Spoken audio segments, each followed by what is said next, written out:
man lai an chang don ta kan hlim lai hun lệ cung te ngài ma y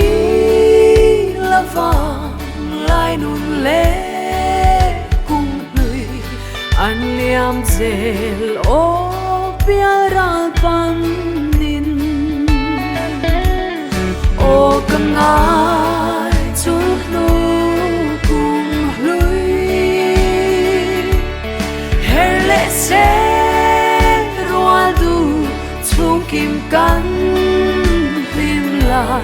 lung dam ten phong kan wam tu ra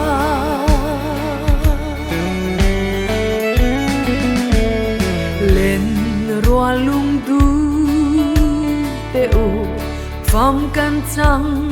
thấy cũng lệ chuan không nghe ra in chu lung roa ra in o ahlim ten lai khoa iva răng o kan ngai chul nu cung lui her lệ se roa du chung kim kan lim lai lung dam ten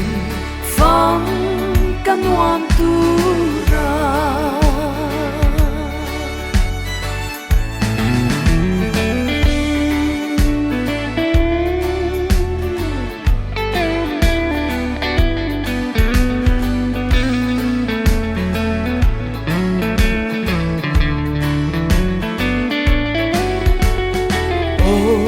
thấy chẳng giống mi se nun lui no tu cũng lui chẳng lại á phong mà mua su liang luôn su ia bia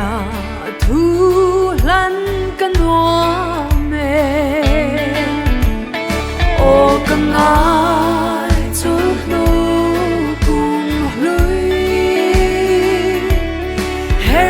se roa du chung kim kan lim lai lung dam ten phong kan wam tu ra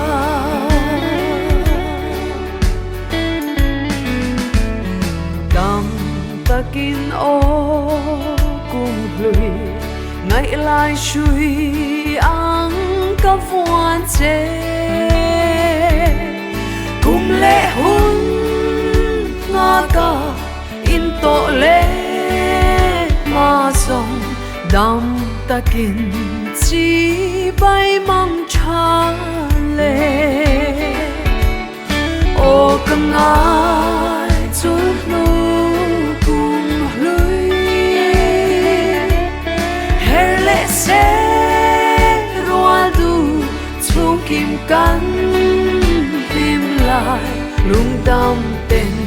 phong kan wam tu ra